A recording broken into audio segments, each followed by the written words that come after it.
Hi guys, வணக்கம். இனிய பொன்மொழிகளே எல்லோருக்கும் வணக்கம். Welcome back to our new lens YouTube channel. Okay guys, இன்னைக்கு நம்ம என்ன வீடியோ எடுத்து வந்துருக்கோம் அப்படின்னு பார்த்தீங்கன்னா, நம்ம தனுஷ் சாரோட புதுசாக கரன்னு சொல்லி ஒரு டீசர் ரிலீஸ் பண்ணியிருக்காங்க படத்தோட. யார் டைரக்டர்னா நம்ம போர் தொழில் படத்தோட டைரக்டர் தான்.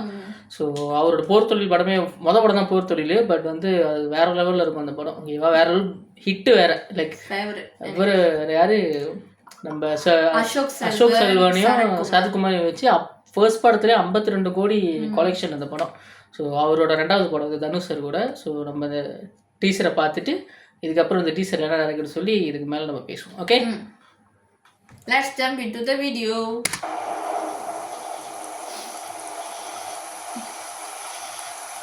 நிறைய படம் பண்ணிட்டு இருக்காங்க வேல்ஸ்க்கு. 10 படம் பண்ணுறாங்க.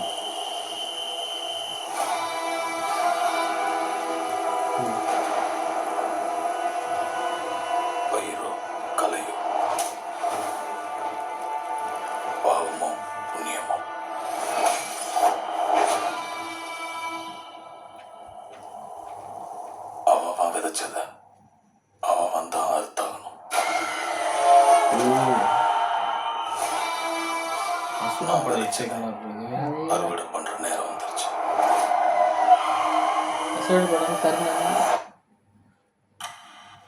ஆனா அதுக்கு முன்னாடி என் மேல படிச்ச கரையை துடைக்கணும். என்ன நம்பி இருக்கிறவங்களை கரை சேர்க்கணும். 2 பேரா?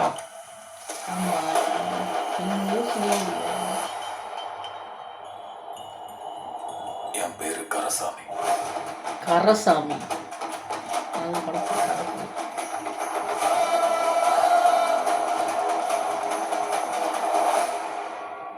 என்ன கருன்னு கூப்பிடுவாங்க.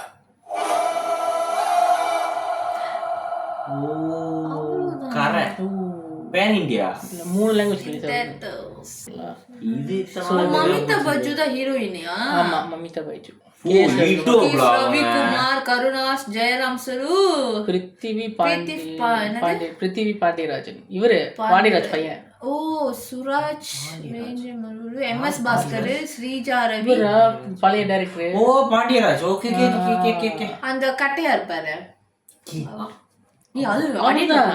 இந்த படத்துல வருவாரு அந்த எஸ்பின்னு சொல்லி. அவர் டைரக்டர். அவர் பையன் மியூசிக் டைரக்டர் வந்து ஜிவி பிரகாஷ். ஸோ இந்த டீசரோட வைப் எப்படி இருக்குன்னா, இவன் சொன்ன மாதிரி தான் அசுரன் ப்ளஸ் எனக்கு கர்ணன், இது 2 வைப்பும் எனக்கு வருதுல. பட் வந்து என்னோட கெஸ்ஸிங் படி பார்த்தா இந்த வந்து ஒரு த்ரில்லர் ஃபிலிமாக இருக்கிறதுக்கு நிறைய சான்சஸ் இருக்குது. லைக் இந்த போர் தொழில் எப்படி இருந்துச்சோ அதே மாதிரி இதுவும் இருக்கிறதுக்கு. அது இன்வெஸ்டிகேஷன் த்ரில்லர். பட் இது என்ன த்ரில்லர்னு தெரியல. ஸோ பார்ப்போம், படம் ரிலீஸ் ஆனதுக்கப்புறம் தெரியும் என்ன படம், என்ன த்ரில்லராக இருக்க போகுது அப்படின்னு சொல்லி. ஆனால் உண்மையிலேயே சொல்ல போனால் ஜிவி பிரகாஷ் சொல்லவே வேணாம். அவரு நீங்கள் வந்து அவர் நம்மளோட கலந்துட்டார். நம்மளை விட்டு போகல. அவர் எப்போதும் நம்ம கூட தான் இணைஞ்சிருப்பார் ஜிவி பிரகாஷ். வேற லெவலில் தனுஷை பற்றி சொல்லவே வேணாம். அவர் வந்து நாங்கள் சொல்லி அது அப்படின்னு இல்லை. அவர் காலிவுட்லேருந்து ஹாலிவுட்டுக்கே போனவர். நடிப்பு, ஒரிஜினல் நடிப்பு அரக்கர் அவர் தான். எப்படி கொடுத்தாலும் பண்ணுவார். ஆக்சுவலி இந்த படம் பார்க்கும்போது தெரியுது என்னன்னா, ஒரு வில்லேஜ்ல இருக்கிற மாதிரி. வில்லேஜ். அந்த அசுரன் படம் சிவசாமி, இதுல வந்து கரசாமி. எனக்கு ரொம்ப நம்பிக்கை இருக்கு இந்த படம் வந்து தனுஷுக்கு வந்து இன்னொரு அசுரன்ல கிடைச்ச வெற்றி அதோட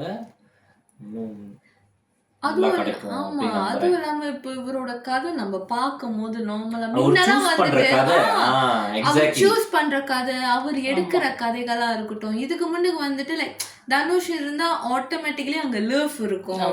ஸோ ஓகே, அந்த வந்து ஒரு டியூட் சாங் இருக்கும், ரொமான்ஸ் இருக்கும். அது ஆனா இப்ப பார்க்கும்போது அது லைக் நம்ம ஃபேமிலியா போய் பார்க்கும்போது கண்டிப்பா ஏதோ ஒன்று என்ன சொல்ல பெருசா ஏதாவது இருக்கும். அல்ல என்னை பொறுத்த வரைக்கும் டிஸப்பாயின்மெண்டே பண்ண மாட்டார். ஏன்னா எனக்கு நான் ரொம்ப அட்மயர் ஆனது அவரோட படம் வந்துட்டு லவ்ஃபேன்ற அந்த கொஞ்சம் கூட அவருக்கு இல்லைன்னும் போது ராயன். எனக்கு அதில் ராயன் நான் பெரிய ஃபேன். அதில் நாங்கள் ஐ திங்க் நம்ம 3 வாட்டி 4 வாட்டி போகணுமா போய் சலிக்காம 3 வாட்டி போனோம். 3 வாட்டி கிட்ட போகணுங்க. ஏன்னா எப்படி சொல்றது லைக் இப்போ வந்து எனக்கு வந்து எப்படின்னா தனுஷ் படம்னாலே எனக்கு வந்து என்னன்னா நான் பெருசா எந்த ஒரு மேலே எனக்கு கண்டிப்பா டிசப்பாயின்மெண்ட் ஆகாதுன்ற ஒரு மைண்ட் செட் எனக்கு வந்துச்சு அவர் படம் வந்தாலே. ஸோ அந்த அளவுக்கு இப்போ வந்துட்டு என்னன்னா ஃபேமிலி ஆடியன்ஸை அப்படி கிரிப் பண்ணிட்டாரு. ஸோ அதனால வந்துட்டு இந்த படத்துக்கு நான் ரொம்ப வெயிட்டிங், ஈகலி வெரி வெயிட்டிங். ஆமாம், ஆக்சுவலி நானும் ஒரு விஷயம் சொல்லணும்னா, இப்போ கரண்ட்லி நான் அடிக்ட் நான் கேட்டுக்கிட்டே இருக்கிற ஒரு பாட்டு வந்து இட்லி கடையில் உள்ள எத்தனை சாமி அந்த பாட்டு ரொம்ப கேட்போம்.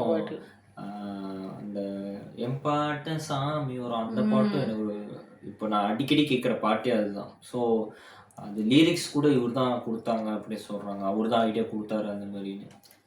எனக்கு இட்லி கடை இவர் ப்ரீவியஸில் நடித்த படம் இந்த இட்லி கடைனா வந்து பார்த்தீங்கன்னா, நான் யோசித்தது என்னன்னா,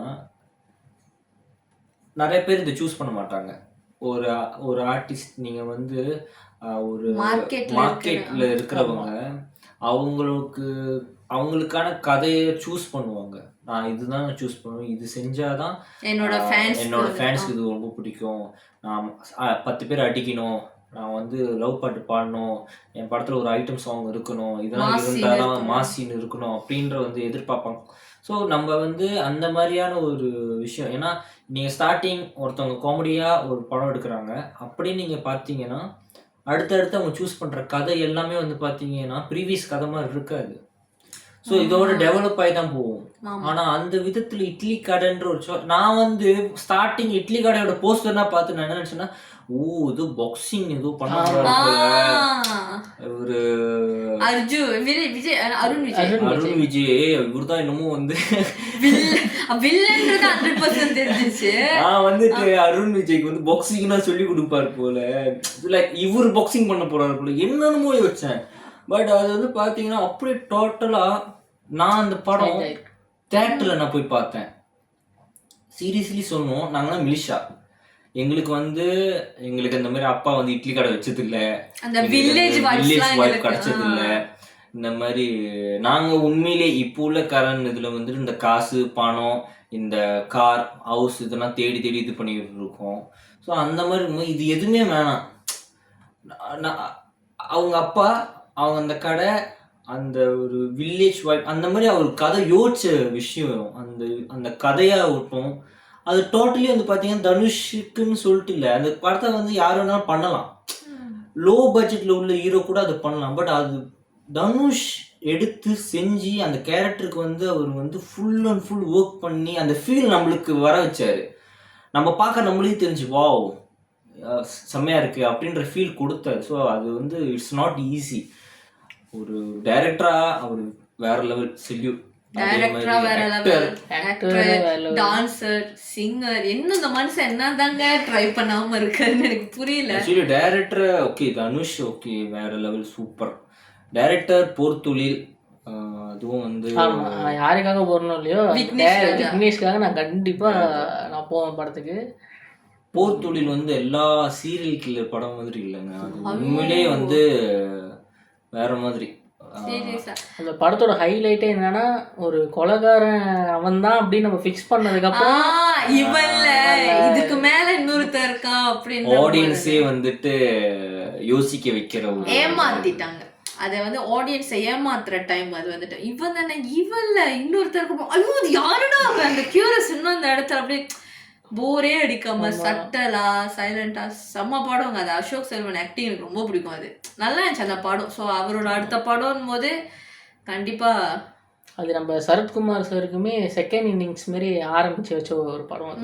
இப்போ அந்த படத்துல அங்கே ஆரம்பிச்சு இப்போ சரத்குமார் வந்து தனியா ஒரு ஹீரோவே நடிச்சிட்டு இருக்காரு ஒரு படம். ஸோ செகண்ட் இன்னிங்ஸ் மாரி ஸ்டார்ட் பண்ணி வச்சோ அந்த படம். நாங்கன்னா ஒரு வயசுல ஒன்னாவது எழுதி உட்காடுறோம் பாருங்க. நாங்கெல்லாம் சேர்க்கல, நான் உட்காருவேன். என்ன சேர்க்கல நீங்க இவனுங்க 2 பேரும் தாங்க முட்டி செத்து போனவன் இதெல்லாம் இருக்காங்க. நம்ம அப்படி கிடையாது. அவங்கலாம் வந்து இந்த வயசுல என்ன சோறே சாப்பிடாம இருக்காங்க. நாங்கலாம் வந்து ஒரு வேலையில சோறு இல்லைனாலே எங்களால அதை யோசிக்கவே முடியல. எங்களுக்கு சோறு தாங்க முக்கியம். உங்களுக்கும் அந்த வயசு வரும். ஆமா. ஸோ அது வந்து ட்ரெய்லர் இன்னும் தெரியல, ட்ரெய்லருக்கு தான் வெயிட்டிங். பேரை பாரு. கரை. இட்லி கடையில ஒரு பேர் என்ன, முருகன். அசுரன்ல வந்துட்டு சிவசாமி. எல்லாமே வந்து லைக் தமிழ். அது ஒரு மாதிரி எப்படி சொல்றது, நம்ம மனசுல ஆழமா பதிகிற மாதிரி இருக்கு அந்த பேர் எல்லாமே. ஏற்கனவே ஆழமா பதிஞ்ச பேர் எல்லாத்தையும் தான் எடுத்து வச்சிருக்கு. ஆமா. வெயிட்டிங்களா இந்த படத்துக்கு. படம் வந்துச்சுன்னா தேட்டரில் போய் பார்த்து என்ஜாய் பண்ணுவோம். ஸோ உங்களை நாங்கள் அடுத்த வீடியோவில் சந்திக்கிறோம். until then bye from our new lens YouTube channel. Bye.